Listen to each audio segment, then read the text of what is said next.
I want to thank Doug Parks for providing this opportunity for me to speak here before you, and I want to thank you for coming out because I have some very, very exciting information that I love to share with everybody, and this information really relates to what controls biology. And as Doug mentioned, I was a cellular biologist at the University of Wisconsin cloning human muscle cells. I was taking cells out of people, putting them into the tissue culture dish, and studying individual cells in an effort to understand what was controlling their fate, what was making them dystrophic or pathological, what was making them normal, and in the control process. In this research, I started to come to an understanding that greatly differed from my whole scientific foundation, that we were controlled by genes. And in the end, the research let me in on the inside that it was the perception of the environment that controlled the cell. Well, at cell levels, perceptions are perceptions, but at human levels, perceptions are beliefs. And it turns out that it's actually our beliefs that select our genes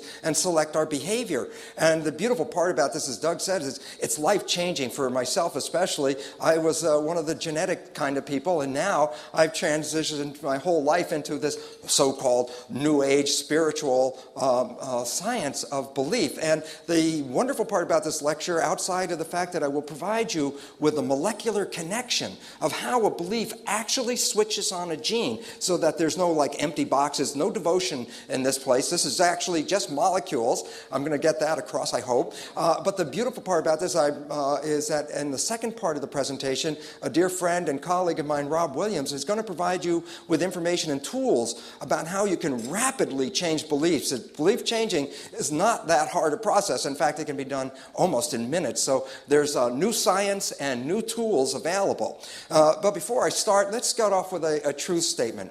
This is a very simple truth statement. Knowledge is power. The more awareness you have, the more capable you are of surviving and succeeding. Well, this is a truth, but there's another truth as well that goes with this picture, and that is lack of knowledge results in a lack of power. Why is this relevant right now? This question about lack of knowledge is this. Is that we all have been provided with information about our health being involved with our genes. We used to hear the stories. Actually, we still hear it on a daily newspaper. You might even find an article tonight that talks about the fact that the genes control the aspects of our lives. Well, we also recognize this, that we got the genes from our parents. And when you get genes from your parents and all of a sudden the genes control your life, then you find yourself to be more or less a victim of your heredity. If you find that there's cancer running in your family, then what do you start to get nervous about? My God, I've got genes in here. I'm a ticking time bomb. Something is going to go off and I'm going to end up dead, or some problem is going to happen. Why? Not my responsibility. Came from my parents. Well, the problem with that belief system is it extends to another level. It says if you really can't do anything about your genes because that's what you receive from your parents, then all of a sudden you become irresponsible in the sense of like, well, I can't do anything about it, so why should I even try? And that's when all of a sudden all things go lost. And this is where this lack of power manifests itself, because this belief about genes is totally disempowering to every one of us, because it says you are less powerful than your genes. But what about the reality that this is not a true statement? And the fact is, well, let me explain what I'm talking about here. I'll start off with this. This picture of the DNA, almost everyone has seen this. It's been in school for so many years now. We're all trained with this. We see this on the media every day, that the DNA in your body, the genes in your body provide for the characteristics of your life. So things not just besides your height, your hair color, your eye color, but things like anxiety and obesity and homosexuality and aggression and shyness and happiness are all characteristics that have been attributed to genes. And if this is true, then the belief system, of course, is that when you got these genes at the moment of fertilization, your life was already established, and all the rest of your life is just the unfoldment of the programs that you received from your parents. So the genes, and we're going to talk some science tonight, but it's not going to be that difficult, so bear with me on it, because, again, I don't want to leave black boxes in here, empty spaces where you have to have devotion. I'm going to show you the connection. The genes, the DNA molecules, are found in the cell, in the individual cell, in a structure called the nucleus. So almost all people have seen a cell with a nucleus in it. And virtually all the genes are in the nucleus.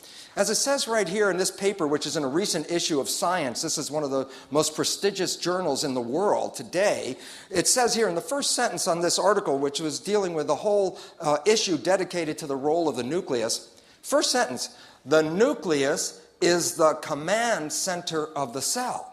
This is conventional belief, that the nucleus is the command center because in the nucleus are the genes, and the genes control you, so the nucleus represents that source of control for the cell. Well, the command center of the cell would be tantamount to the brain. As I used to teach in medical school to the medical students, the cells, and this is an image of a cell, just a cartoon image of a cell. The cells make us up. We have approximately 50 to 75 trillion cells that make our body. Interesting point I used to teach them is this. There is no new function in your entire human body that's not already present in every cell. Every cell has a respiratory system, a digestive system, an excretory system, an endocrine system, an integumentary system, a nervous system, a reproductive system, an immune system. Basically, what I'm trying to tell you is this, that the cell and the human are structural functional counterparts of each other. Whatever's in the cell is in the human. Whatever's in the human is in the cell. So when I talk about the brain of the cell, or the brain of the human, as that element that controls the command center of the human body, when I come over here and just read what we just read off the science journal that said the nucleus is the command center of the cell, this is because all the DNA is in here, then we get the assumption that the nucleus is the brain of the cell, which is what you anticipate if it's the command center. Well, that's an interesting concept for this reason. I'll ask you a simple question, and the question is this. If I take the brain out of any living organism, what is the immediate and necessary consequence of that action? Death. Absolutely, it's going to die. So what happens if I go to the cell and take the nucleus out of the cell? Well, if the nucleus is the brain of the cell, by definition, the cell is going to die. Here's the reality. I remove the brain from any organism and the organism dies. But if I go to the nucleus and remove the nucleus from the cell is totally unaffected by it. A cell can live for 2 or more months with no genes in it at all. And it's not just sitting there. It's doing everything it was doing before we took the nucleus out. It's moving around. It's communicating with other cells. It's eating. It's growing. It's able to eliminate waste and build up its structure. It recognizes toxins and moves away from them. Recognizes food, moves toward that. Basically, what am I telling you? I take all the genes out of the cell and I alter the behavior in no way. Meaning this, by definition, the nucleus cannot be the controlling center of the cell because the cell still has control with no nucleus. Well, wait, I took all the genes out and the cell still has behavior. The bottom line is that the genes do not control biology.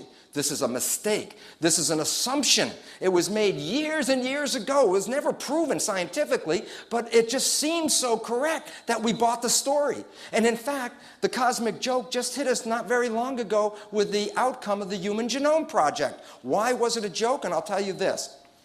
If the mechanism worked according to the way it's written in the textbooks, that the genes control biology, then there's the requirement that there has to be at least 120,000 genes to make a human. When the Human Genome Project's results were turned in, it turned out that there were only less than 35,000 genes. Over 90,000 genes are not present, which means this. It's not that the genes are absent. Our belief system was wrong. The genes do not control biology like we thought. So the Human Genome Project really pulls the rug out because they thought they were going to get the blueprint of how to make a human with all of these genes. And it turns out there are not that many genes. 2/3 of the genes are missing. Meaning we have to now understand a new way of looking at biology. Interestingly enough, though, the new understanding actually started to come out in the last 10 years. So everything I'm going to talk to you about tonight is science within the last 10 years. And the interesting part about it is this. It takes at least 10 or 15 years for science to take a fact from its first inception to get it out into the public so that the people can understand it. So anything in a textbook, for example, is at least 10 or 15 years old. So what you're going to hear tonight is the future textbook. You're going to know the science that has just been released in the last 10 years. And I'm going to talk about this amazing structure, the human cell, and how it works. And I also told you that the cell and you have the same functions. Where you have an organ in your body, the cell has organelles that carry out the same function. So that this is a respiratory and digestive system. These are all structures in the cell. And the issue is, what we really want to find out is, where's the brain of the cell? Because up to just a few minutes ago, the conventional belief is the brain of the cell are the genes. But if I take all the genes out and the brain is still functioning, we have to look for an alternative understanding of how the cell works. So I'm going to start off and give you some very basic insight into the mechanism of how cells work, okay? And cells are very interesting. They're like machines. This is an example of a transmission out of my car. And what you can see, it's called an exploded diagram, because you can see all these intricate little parts that all come together and assemble together to make a functional car transmission. Well, the point about it is this. The cell is analogous to this for the following reason. The cell is actually a machine made out of parts, but the parts are proteins, not metal parts and gears like this. The cells are made out of protein parts. There's approximately 70,000 protein parts. So when you open up a cell and you start to take it out, you can start to find that the building blocks are proteins. This becomes very important, because what I want you to understand is when you look in the mirror and see yourself, when you say, brown hair, blue eyes, such a height, all of that is due to the protein. The protein provides you with your structure. And so the assembly of these parts. And the interesting thing about these machine parts is this. I can do a lot of the functions in a test tube. I can do digestion in a test tube. All I have to do is take the right enzymes, the proteins for digestion, put it in a test tube, it'll do digestion. I can do muscle contraction. I can take the actin and myosin, which are the contractile proteins, put them in a test tube and make them contract in front of your eyes. I can do respiration in a test tube. What I'm saying again, the cell is a machine. It's made out of parts. The parts interact with each other to create the complex thing we call life. Well, let's talk about the parts. As I said, there were 70 to 90,000 different protein parts that make up the human. Now, here's the interesting understanding about these parts. Of all the proteins, all of them are linear strings, just like this beaded string. Every protein is a beaded string. The beads are the subunits. The little beads are called amino acids. So when you go to the health food store and you're talking about buying amino acids, what are you buying? You're buying the little building blocks to make the protein. So what makes the difference between 70 to 90,000 different proteins? And the answer is this. First, they're all strings, as I said, so that's already a commonality. What's the difference? Two things. The length of the chain, how many amino acids are in the string, is variable from one protein to the next. And number two, and most importantly, the sequence of the colors which represent the different amino acids are making the characteristic of the protein. Now, it's hard for you to see how you get structure out of something that looks like a string of beads. So instead of beads, I'm going to use these as representatives of beads. These are little pipe fittings. I have three different, actually, shapes of pipe fittings. A 45-degree angle pipe fitting, a 90-degree angle pipe fitting, and a straight one. So three variations, and consider there are 20 different variations. I'm only showing you three. So here's the point. If I start to assemble these pipe fittings in a sequence, what you can start to see is I am creating a linear chain, but now it's not so flexible and floppy. It actually has a rigid backbone kind of structure to it. So as I start to assemble this, you can see I can create a structure, okay? But here's what I told you. What did I tell you about what was making the difference between the proteins? The sequence and the length of the chain. So look, what if I take this apart and reassemble the sequence of amino acids in a different sequence? You think I'm going to get the same shape? So let's take it apart and we'll take a look at it and see what happens. So the point about it is this. You assemble the amino acids, you put them in a sequence, and the sequence determines what's going to happen. So I take the same amino acids, plug them in now in a sequence, but a different sequence than just we had a second ago. And as I do this, you can see the shape of this protein is not the same as it was the first time. Is that evident? Can you see that? I want everybody to understand it. Why is this important? What's the point? The parts of the proteins have structure due to the sequence of these amino acids, okay? Number two, how can I get 70,000 different parts? And the answer is this. By creating a chain with a different sequence of amino acids for each different protein. So you saw that, right? So now the bottom line is this. I have this particular protein. And if I just made a body out of protein only, and that's all it was, then I would be a statue. Instead of made out of brass or bronze, I'd be a statue made out of organic building blocks called a protein. There's no life. Where does the life come from? That is the most important, exciting question. I made a machine out of protein, but what is life? Life is animation. Life is movement. And so therefore, where's the movement come from? Now I'm going to show you that.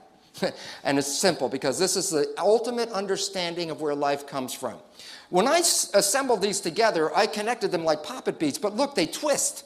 because at the junction, they're not locked, so I can change the shape of this protein. I just made this one. Okay? Now I'm going to show you something. Let me show you two different shapes. And before I do that, I'm going to give you a little piece of information. The yellow ones at the end are going to be negatively charged. Both of them are negative. Why is this important? We'll go back to a very basic principle of science. When two like charges come against each other, what do? They repel each other. And two opposite charges, what do? Attract. So I'm going to show you two different shapes of the same protein by just twisting it. And I'm going to ask you to tell me which is the more stable of the two. Okay? Let's use this as shape 1. Okay? Now I'm going to show you shape 2, and then I want you to tell me which is more stable, shape 1 or shape 2? Shape 2. And the reason why? Because the two negative charges repel each other. They want to get as far away from each other as they can. So does this make sense that this is a stable shape for this protein?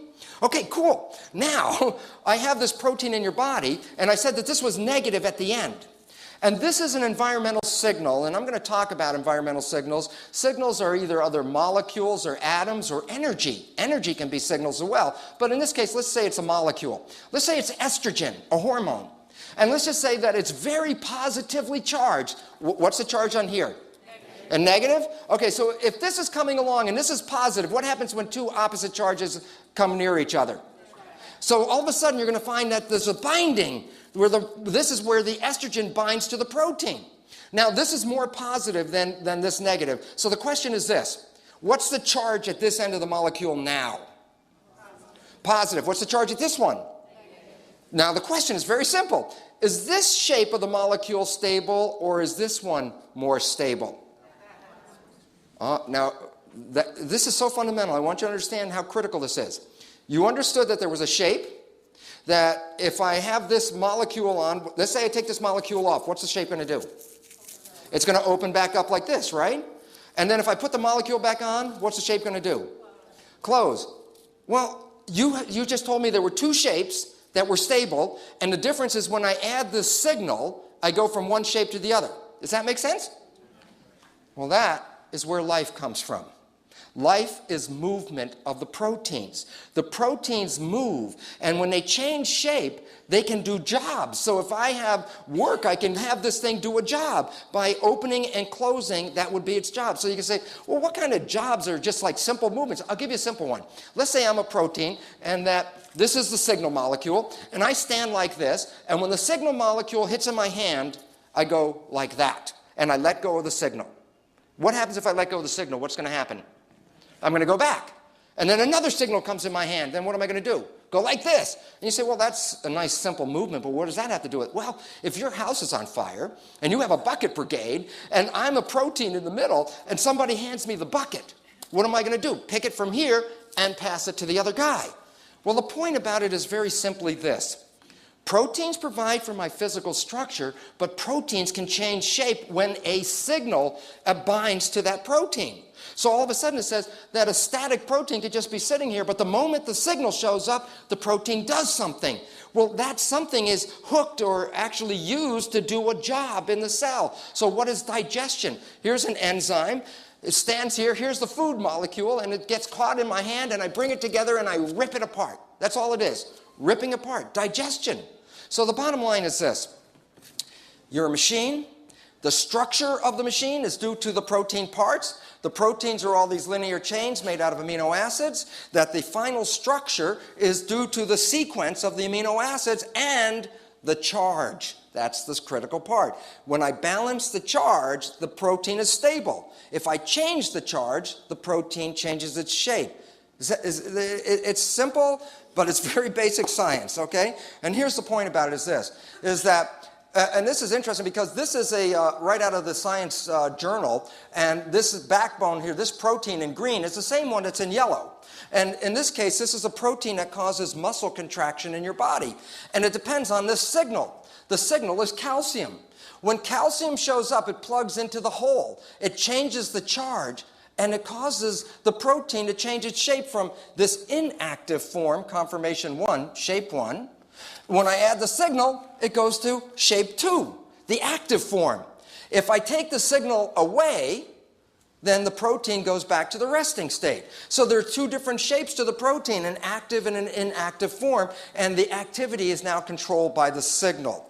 So basically it says that proteins provide for your physical structure, but proteins also provide for your behavior. Your behavior is the movement, the actions that you express in your life, and the movement comes from the movement of protein. So basically it says this: your behavior represents the action of a protein that interacts with a signal. And so that the signal activates the protein to move, and the movement generates behavior. Well, why this is important then, it says this: if I have just the protein and no signal, what happens? Nothing. So then action is really by what? Controlling the signal. So here's the point. The brain of the cell is the structure that controls the signals to tell the cell what to do in response to the environment. So we want to understand the brain of the cell because there's a very limited time, and over the weekend when I have 12 hours or so to talk about it, I can expand on it, but in a very brief moment, the brain of the cell is the skin of the cell, the membrane. It's the same as your skin. And you might say to yourself, what do you mean, the skin and the brain, they look like two different things? And the answer is this: in embryology, there are germ layers. There are 3 germ layers that create the ultimate full-size organism. The germ layers are called ectoderm, mesoderm, and endoderm. They're layers of cells. Each layer gives rise to different organs and tissues. Interesting, the outer layer, called the ectoderm, only gives rise to 2 things in the human body: skin and the brain and nervous system. Your brain is derived from your skin. And it makes sense as to why, because I'll show you, the skin is the interface between the environment and the cytoplasm. The skin can read what's going on and then tell the proteins in the cell what to do. I told you I could take the nucleus out of the cell and didn't change the behavior. And the reason why is the nucleus is not the brain of the cell. The nucleus is the gonad of the cell. It's reproduction. If I need a part to make the cell work, then the nucleus is like the Butterick pattern drawer. It's got all the patterns to make 70,000 different parts in your body, but the nucleus doesn't know which one is needed at which time. The nucleus has no intelligence. The nucleus is just the repository for the pattern. So if I take the nucleus out of the cell, I didn't change anything about the cell. The cell will die after a while for the following reason: the proteins that make up the machinery break down and wear out. And if they break down, I got to replace them, otherwise I die. So I need the nucleus not for the intelligence, I only need the nucleus for the blueprint. So there's no brain involved with genes. Genes are not capable of that. How does the cell membrane work? It takes an environmental signal, and it could be anything. It could be sunshine. It could be hot air. It could be sound. It could be anything that's out there, chemicals, smells, taste, anything that's from the environment. The membrane picks that up, and the environmental signal is called the primary signal. And then what happens then is this: the membrane converts the environmental signal into the signal that controls the protein, so that the behavior is mediated by the cell membrane as it responds to the environment. The behavior, if I cut off the environment, the cell has no behavior. Your cell with all the components in it, if I could cut off the environment from the cell, it will just sit there. It has no life. Life is due to how the cell responds to the environment. Your life is how you respond to your environment. As you see the environment, as you walk out of here, those are environmental signals. They actually run your proteins and make you behave. So your behavior is not due to the genes. We didn't even bring DNA in yet. Your behavior is due to how you see the signal, which is called perception, and then convert that signal into selecting the right proteins for your responses. Okay? So now the issue is, how does this membrane work? Well, that's the beautiful part. It's relatively simple. Let me explain it. If we look at some cells growing on a petri dish, and we look at the skin of the cells, it's all bubbly looking, but at a higher magnification, this is what it looks like.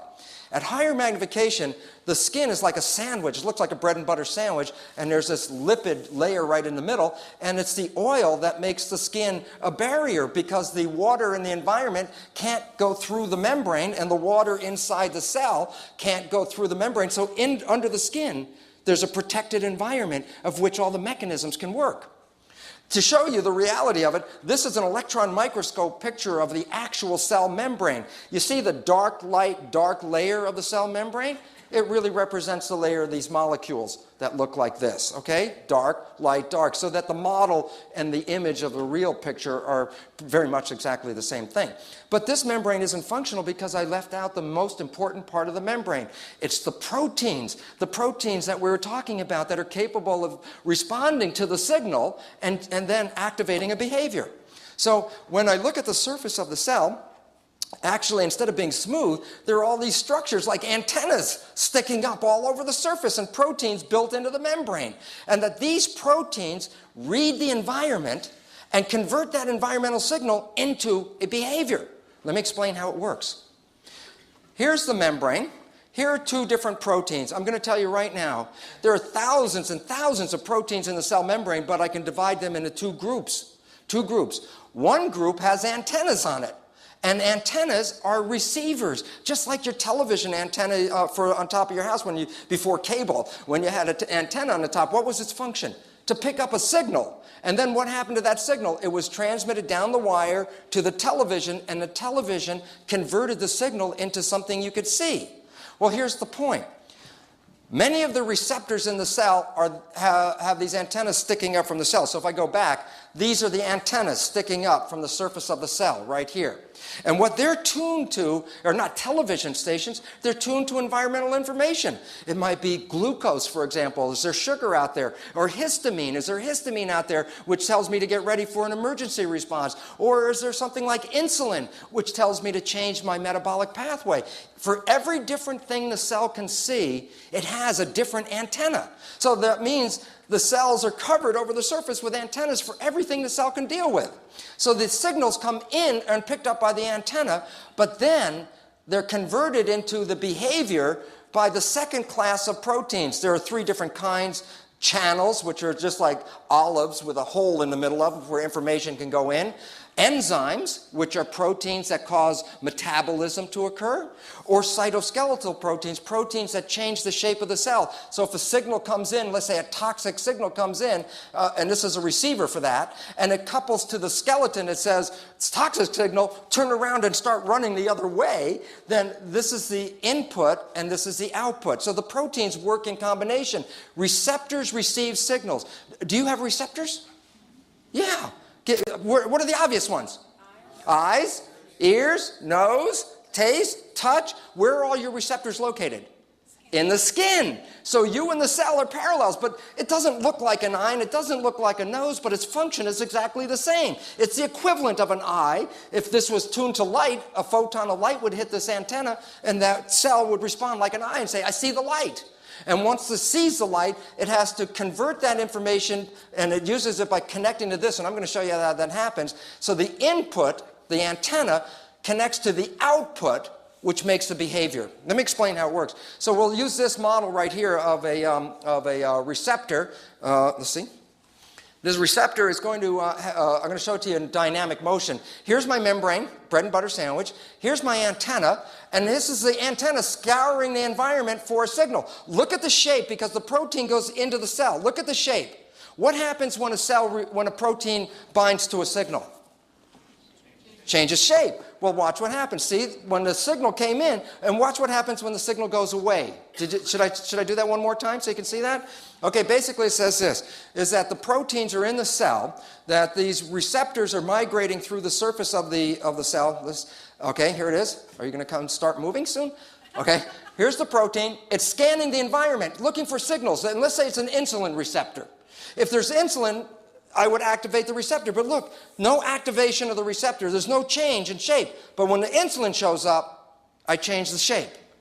So if I'm inside the cell, if we were inside the cell and these proteins were hanging down from the ceiling, would you be able to tell if insulin was here or not by the shape of the protein? Yeah. So if you're inside the cell, you can tell what's going on outside. Okay? Now the next thing is this. After I receive a signal, I actually have to send a secondary signal into the cell to activate the behavior of the cell. So in this case, I'm going to use a channel, which is like an olive. And what happens is this. This protein moves around through the membrane. See, it's closed at the top. Nothing can get through. But when it opens, it makes a channel where signal molecules can shoot inside the cell. And the bottom line is this. The only thing that can go through this channel is what fits. If the molecule doesn't fit, it doesn't go through the channel. So basically it says this, in the resting state, the protein is closed. But when activated, the protein opens, and when it opens, it allows signals to go into the cell and coordinate the behavior of the cell.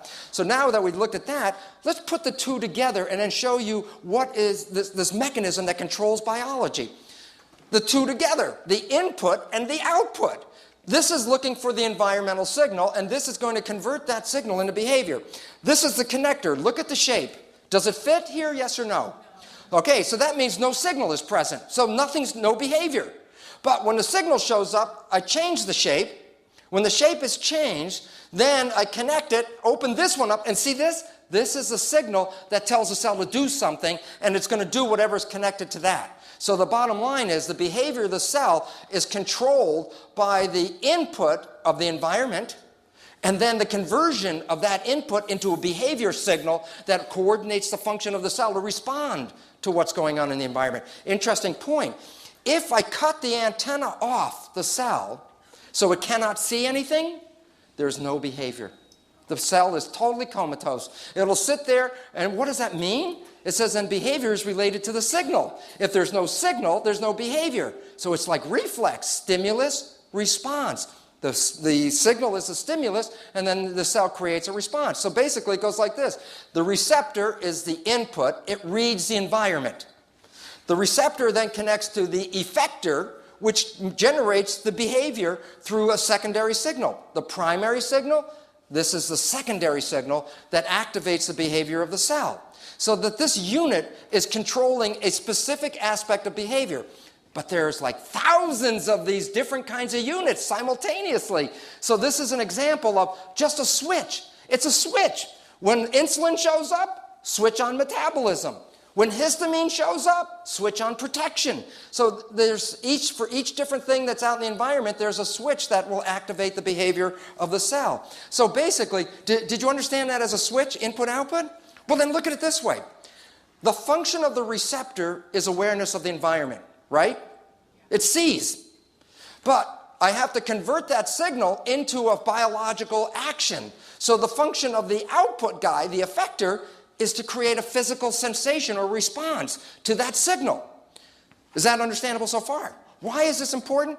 Go back and ask, the first step is this. What does this do? What does it do?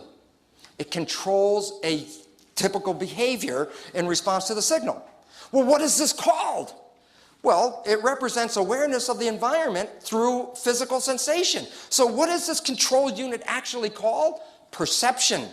Perception, awareness of the environment through physical sensation. So if I go back a second, I say, what is the function of this? And the answer is this. It's perception. It sees the environment and activates a behavior. There's no DNA involved. There's no genes involved. All we're talking about is stimulus response. Stimulus comes in the receptor, response made by the effector. Okay? So the point about it is this simple first conclusion. It's very basic. Behavior, which is movement, this is behavior.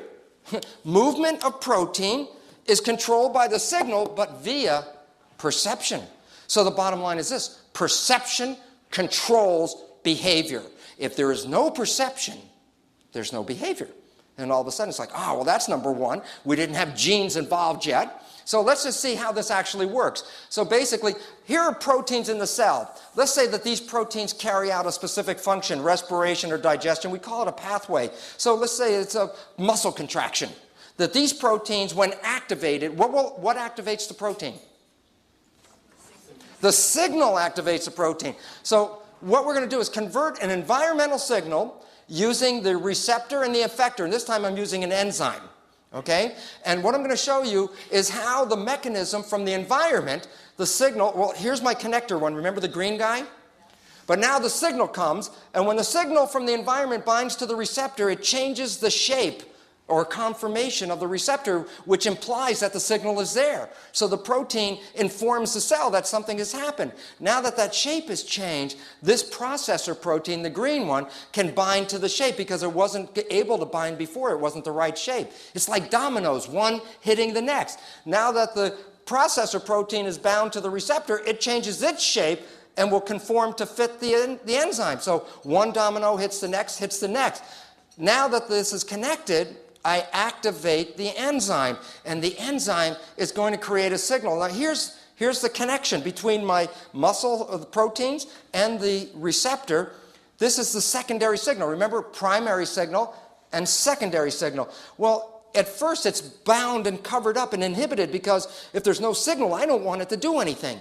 But when the signal shows up, then I take the enzyme, split it, and the active component, now this is the active signal, can bind to the protein. And now I can activate this protein. And this is the behavior that's going to be expressed by the cell. And the question, of course, is, well, what really activated this protein? What was the original source? The answer is the primary signal at the environment was then relayed by the secondary signal to activate the behavior of the cell.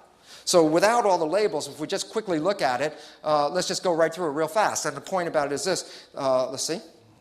That here's the environmental signal. Here's the receptor, the effector. That's the perception unit. Perception is now being started because it saw the environment, changed the shape, activates the enzyme. The enzyme is activated, breaks that molecule, the signal molecule. The signal molecule comes down, binds to the protein, and generates behavior. The bottom line was this. The behavior of the cell is not programmed. The behavior of the cell is continuously adjusting to whatever the signals are in the environment. So now I got another question to ask you. What happens if that environmental signal shows up, but I don't have the proteins necessary in the cell right now for that event? So when it shows up, it says, oh, I can't make a response. I don't have the behavioral proteins. Where do we get the behavioral proteins? Now we bring the DNA back in. What's the role of the DNA?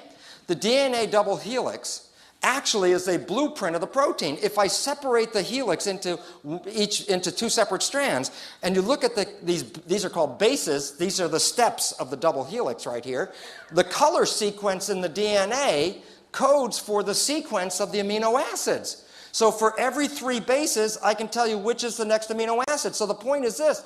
The plan of how to make a protein, a specific protein, is built into this DNA. So that every 3 bases say, oh, put in tryptamine. Okay, put in proline. Next one, put in alanine, whatever it is. So the sequence, the DNA is a blueprint for the protein. Okay? That's all it is. It doesn't have any action except when I need it. So how do I activate the gene? Well, you heard of cancer genes? And you say, what is that, a gene that gives you cancer? And the answer is, here's a simple truth. Genes do not self-activate. That's biochemically a truth, meaning a gene cannot turn itself on and a gene cannot turn itself off. If you want a gene to be active, it's not up to the gene. So the concept that there's a cancer gene is a false concept, meaning this. If the gene really caused cancer and you were in possession of that gene, when would you express the cancer? You would express it by the time you were born. Because as soon as the cells started to divide, the cancer gene would say, okay, time to make cancer. So how can you have so-called cancer gene for 30 or 40 years sitting in your body and you don't have cancer and then you get cancer?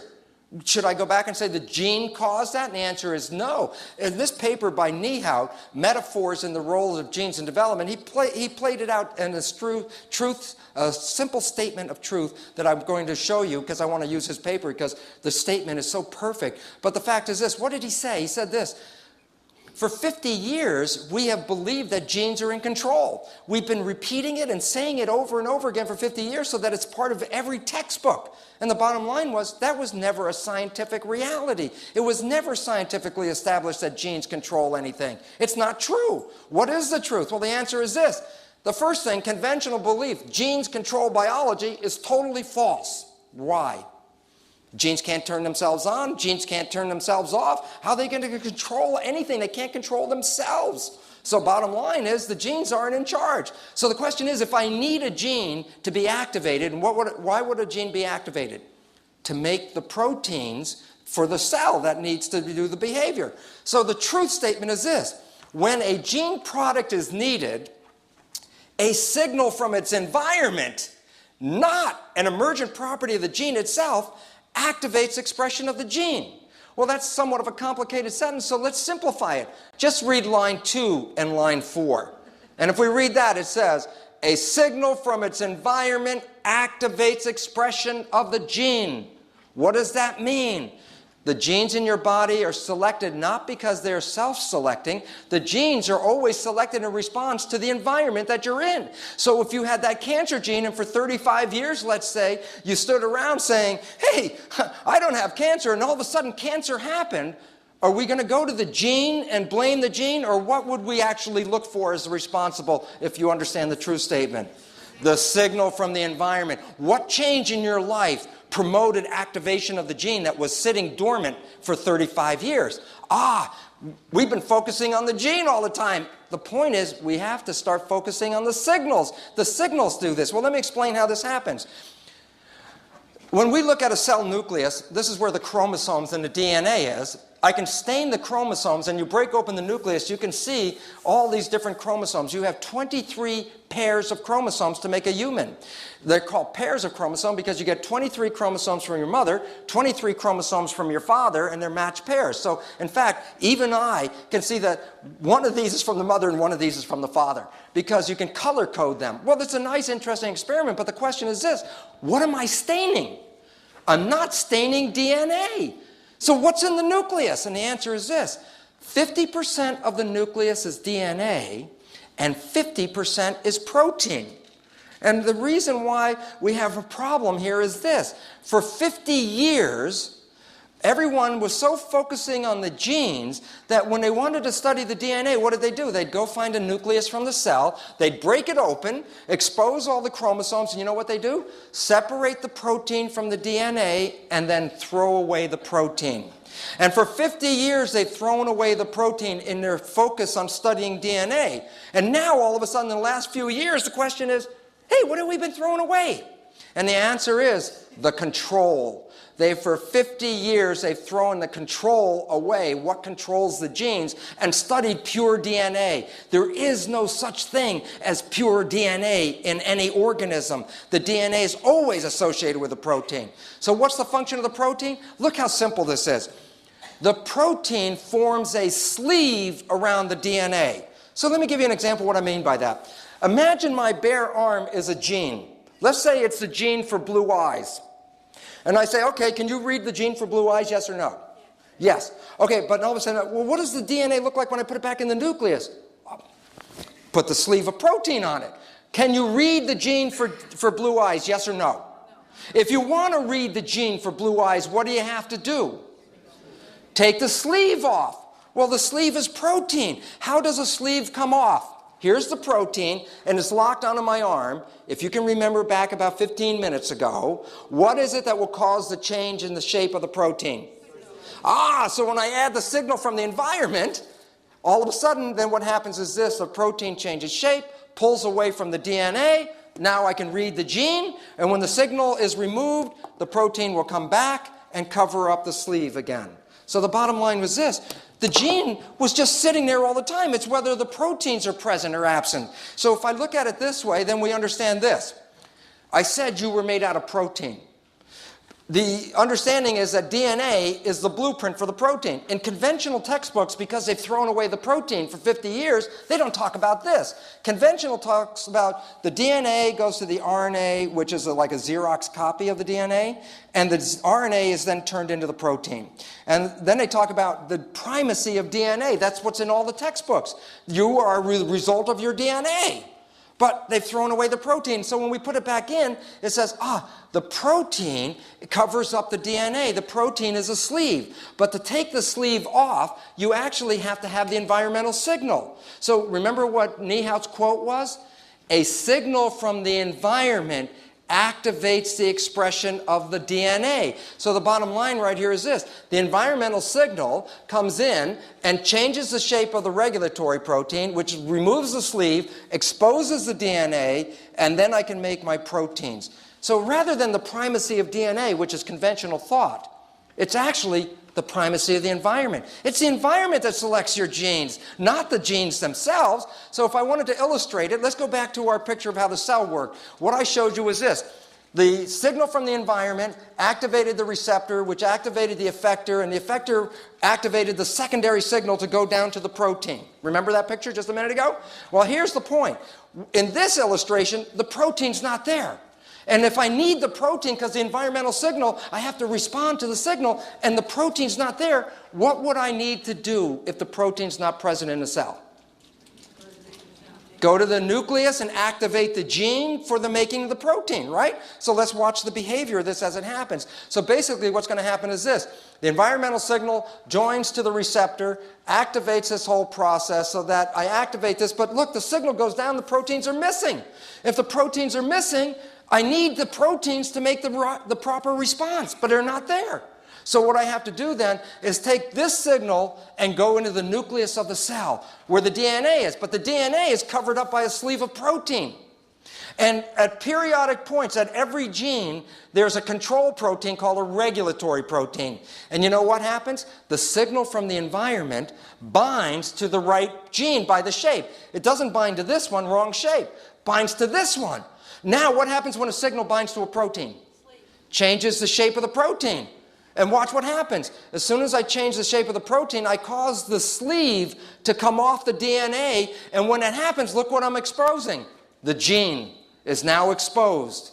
And what am I going to do with this? Well, I need to make a copy of the gene called RNA, which then goes into the cell where it's turned into the protein. So the bottom line is, then I take the RNA molecule, make a copy of this DNA molecule, and then this is a blueprint of the gene. And this is called RNA, messenger RNA, and this blueprint is actually used to make the protein. So what's the understanding about this whole process? It says this: the gene is not exposed until the signal calls it into play. When the signal is gone, the sleeve covers it up and the gene is now hidden. If this is a cancer gene, and it's not giving you cancer because it's not exposed, what will cause the cancer gene to express itself? The signal.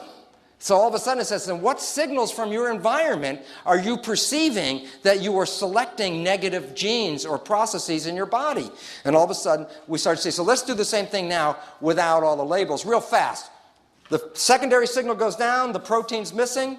The secondary signal goes into the nucleus, finds the right gene by binding to the right regulatory protein, causing the regulatory protein sleeve to come off, exposing the gene. And once the gene's exposed, I make a copy of it called RNA, and this is what goes out into the cell and is used for the function and behavior of the cell. So what is the conclusion of all of this? And the answer is simply this.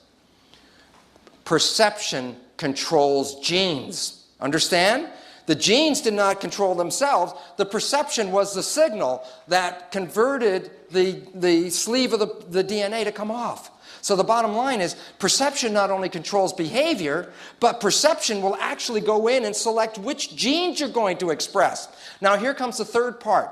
The first part, perception controlled behavior because the protein was there. The second part, the signal shows up and the protein's not there, so the perception signal goes to the genes and activates the appropriate gene. Here's the third part.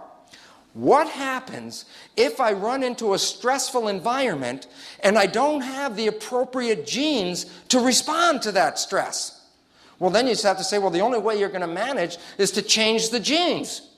Well, in conventional biology, the only way the genes change is a process called random mutation. This is in all the textbooks. What does it mean? It says this. I can chemically cause a mutation to occur, but what I can't control is the outcome. The outcome is always random.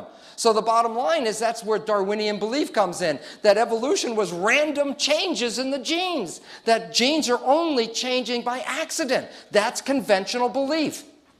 Except 1988, this paper comes out in Nature by a man called John Cairns, and it changes the entire foundation of biology that we've ever held for the following reason.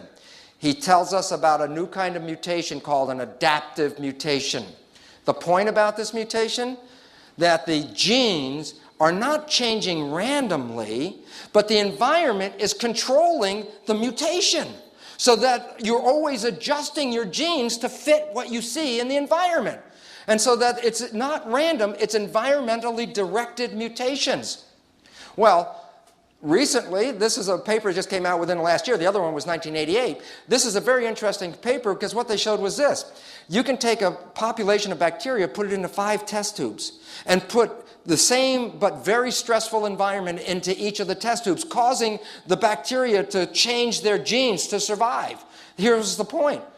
In each of the 5 test tubes, the result was exactly the same.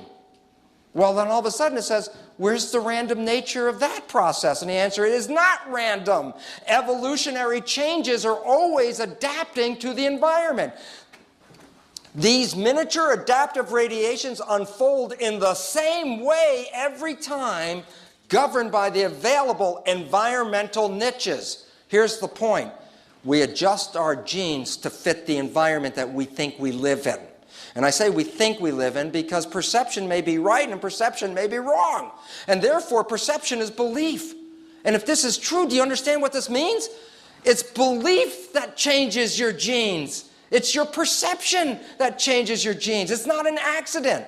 And so this chart out of Science, which is about Cairns' work about genetic changing, I marked this one with an asterisk because when this article came out, this box was called Genes of DNA Metabolism. There's now a new name for that. They're called genetic engineering genes. What this means is this.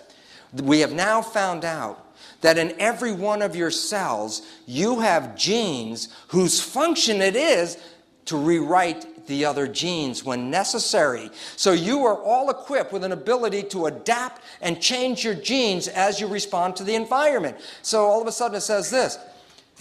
The environment, watch where the arrow goes, the environmental signals activate genetic engineering genes. They can change your own genes and change your genotype. But this one, organisms' perception of the environment separate from the environment. Why? Because perception and environment may be 2 different things. I might say, I live in a toxic, hostile environment.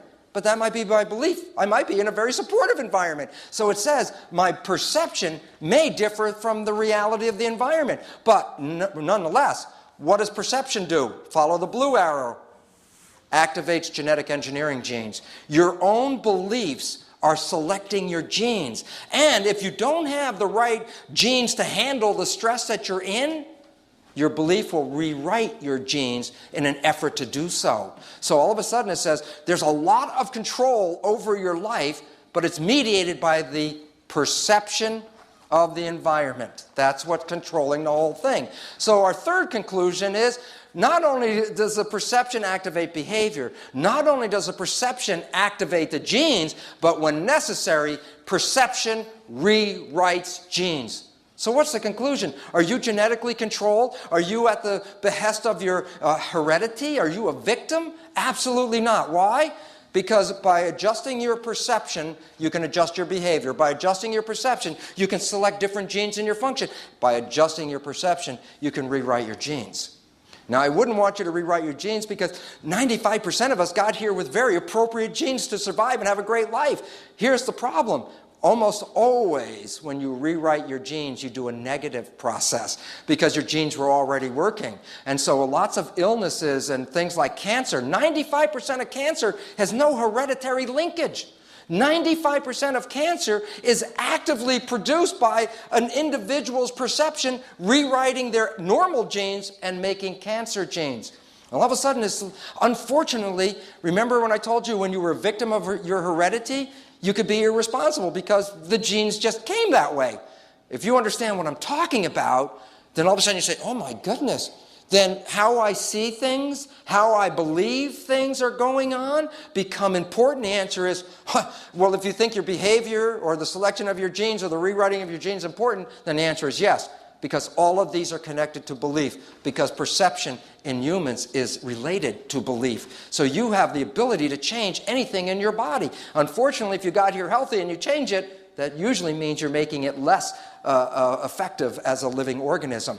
So the bottom line is this. The perception of the environment, your nervous system sees the environment and interprets it. So here's the real environment. Here are the cells. Interestingly enough, if I would take dystrophic patients and take muscle cells out of their body, in many cases, when I took the cells out of the body and put it into a good environment, the cells grew beautifully and grew healthy and well. But when they were in the body, they didn't. Why? because somewhere between the environment and the cell, the perception got involved with it. So our beliefs are altering our biology at every moment, at every time, okay? So the question is, what kind of beliefs and genes am I affecting? Here's this beautiful but very important, simple understanding. The genes in your cell are the equivalent of programs in a disk in a computer, okay? And the bottom line about it is this. What kind of programs then are in your body? And the answer is simply this. There are two classes of programs. One class is for growth and reproduction, which is a form of growth, and the other is for protection. So that the bottom line is this. When you walk into the environment, you're either going to select growth programs or you're going to select protection programs. And I'm going to explain why it's either or. I'll give you a simple understanding. I put a cell in a petri dish. And in one petri dish, I put nutrients here in front of the cell. In another petri dish, I put toxins in front of the cell. And then I wait for a period of time. What's going to happen? The answer is this. Cells always move toward signals, nutrients or whatever, positive signals, because positive signals encourage growth. On the other hand, when a cell was confronted with a toxin, toxins threaten survival. So what does a cell do? It doesn't move to the toxin. What does it do? It moves away. And therefore, cells always move away from negative signals. Why is that important? If I'm a cell and there's toxins, there's food here, I'm going to move this way. If I'm a cell and there's toxins, I'm going to move this way. Can a cell move forwards and backwards at the same time? And the answer is no. Why is that relevant? And the answer is simply this. When confronted with an environmental signal, the cells have to make a decision to be in growth or to be in protection. Why is that relevant? Because when the cell is in protection, it stops growing. And the more protection we think we need, the more we shut off our growth mechanisms, and therefore we start stymieing our own health. Let me give you an example. Cells move toward positive signals as a mode of growth. Cells move away from negative signals as a means of protection. There are some signals that the cell doesn't even care about because it doesn't bother its growth or its protection. So there's some signals the cell doesn't really care, so there's zero. So the bottom line is this. Cells are either moving in growth or cells are moving in protection, but they can't do both at the same time. That's an individual cell, but I said you were made out of 50 to 75 trillion cells. So when I look at a human, I have a graded scale. You are either in some degree of growth or you're in some degree of protection based on the signals. Here's the interesting aspect. The most important growth-promoting signal in the world today for a human is love. It exceeds nutrition. A child getting love will grow. A child not getting love will be stymied in its growth. For example, in Eastern European orphanages where kids are given a lot of nutrition but no attention, their growth parameters, their intelligence, their height, every aspect of their development is reduced by 30% or more, most of them becoming autistic.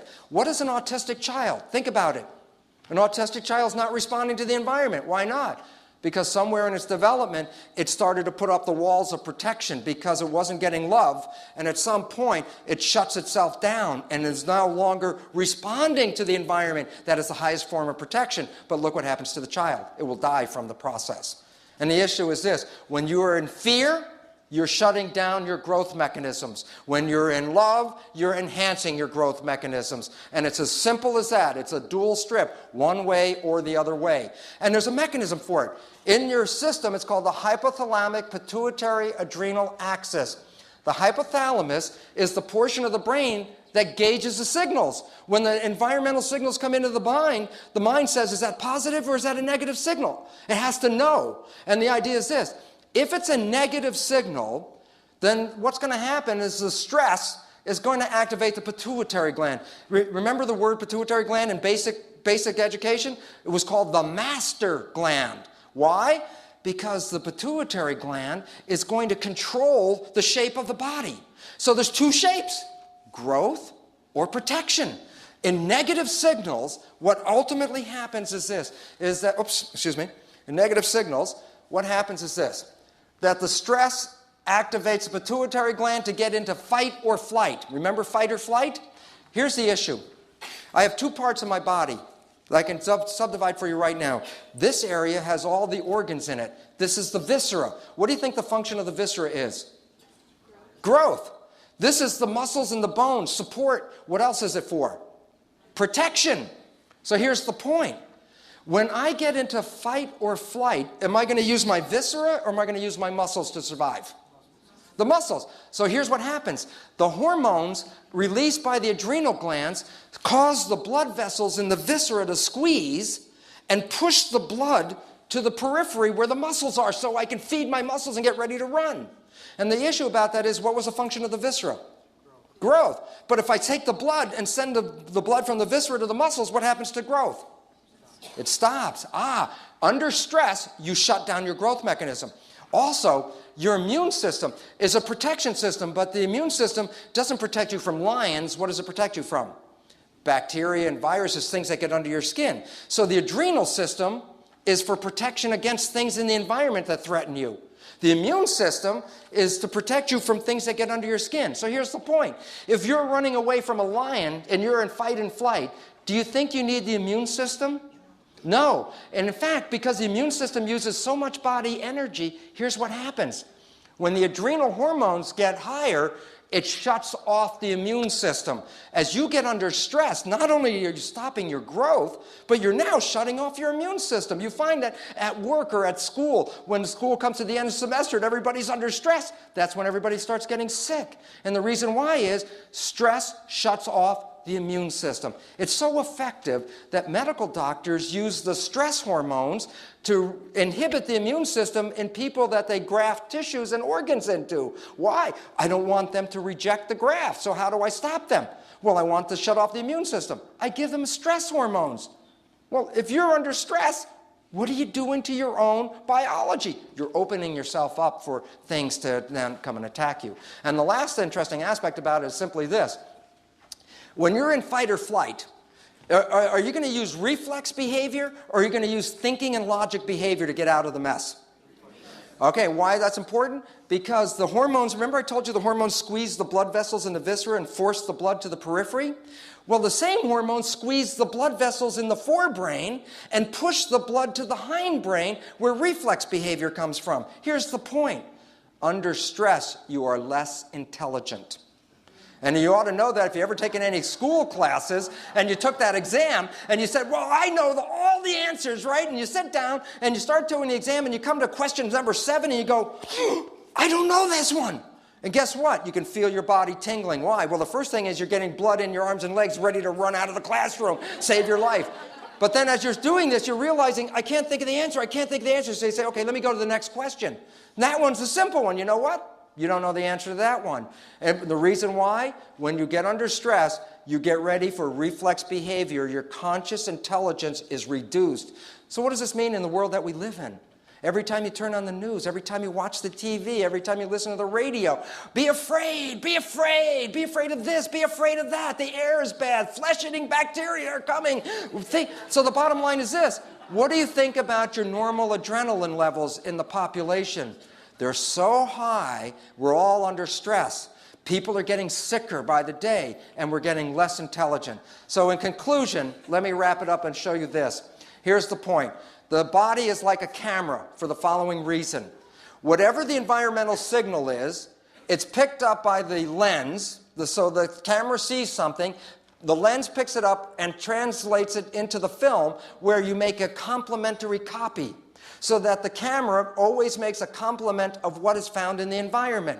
Well, the truth is, in biology, it's the same thing. The cell is like a camera. Whatever is in the environment, the membrane is like a lens. It picks up the image and sends that image to the nucleus where the database is. And that's where the stored images are. And the interesting aspect about it is this. The cell will make a physical structure to complement the environment. So that's, if you're a diagnostician and you're looking at somebody's health, their physical expression is a reflection of the environment that they're in because they're making that mimic. So the bottom line is this. When you open your eyes, is this the image you see? The reason why, if you open your eyes and live in this stressful situation, what are you going to do to your physiology? Adrenaline, fight or flight, shut down growth, shut down the immune system, and be less intelligent. But you could easily look at the world and see a much better, healthier picture. For example, Maxfield Parrish's ecstasy. When you see this picture, so the question is, I could see this world and see this, and what do you think I'm going to be in growth or protection? Growth. So the bottom line is how I see it is adjusting who I am. Well, the interesting part about that is as follows. The perception interfaces between the environment and your biology. But your perception is belief. And therefore, beliefs act as a filter between the real environment and your biology. So your belief filters interfere if they're not accurate. If your beliefs are off, you're going to select genes that are inappropriate for the environment. So again, what keeps you in balance? Keeping your perception clear. So the bottom line is this.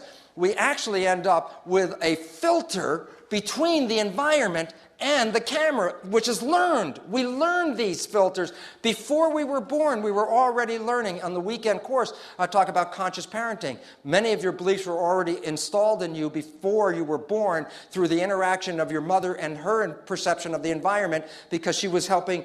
Mothers and fathers are actually are genetic engineers. They are selecting genes in their offspring as they develop, so the offspring fits the environment that the parents live in.